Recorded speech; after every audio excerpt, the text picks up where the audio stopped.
Music by दीपक दिवाकर। घर कहाँ बसे फूल दरिया।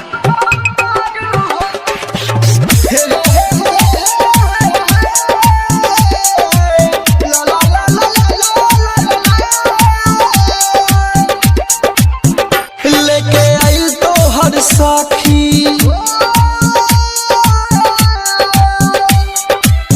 लेके आइल तो हर सखी, चुपचाप लेनी रखी, बीच में खिसी एको दिन ना पूछले बारू हो। ग्रीटिंग कार्ड कौन लाजे भेजले बारू हो, ग्रीटिंग कार्ड कौन लाजे भेजले बारू हो। लेके आइल तो हर सखी, चुपचाप लेनी रखी, बीच में खिसी एको दिन ना पूछले बारू हो। ग्रीटिंग कार्ड कौन लाजे भेजले बारू हो, ग्रीटिंग कार्ड कौन लाजे भेजले बारू हो। घर कहाँ बसे फूल दरिया।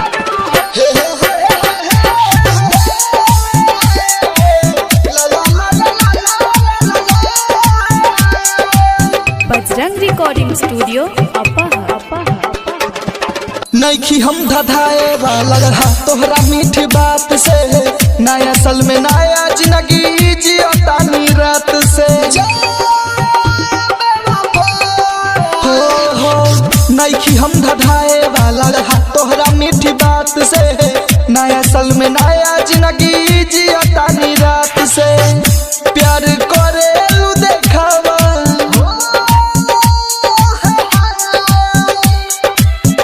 प्यार करे लू देखावा, हमके बुझा तारू कावा, मांग में से नूर दूसरे के भरले बारू हो। ग्रीटिंग कार्ड कौन लाजे भेजले बारू हो, ग्रीटिंग कार्ड कौन लाजे भेजले बारू हो। घर कहाँ बसे फूल दरिया।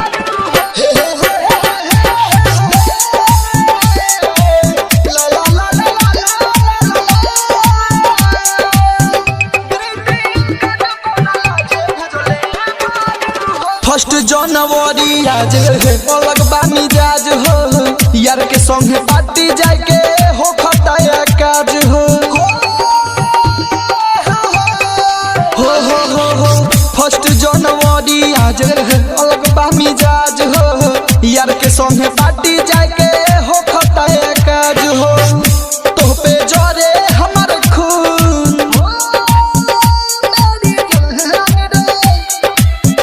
तो पे जरे हमर खून, जल्दी रख दा तू फोन, बीजस रीतिक के तू सब कुछ देले बारू हो। ग्रीटिंग कार्ड कौन लाजे भेजले बारू हो, ग्रीटिंग कार्ड कौन लाजे भेजले बारू हो, ग्रीटिंग कार्ड कौन लाजे भेजले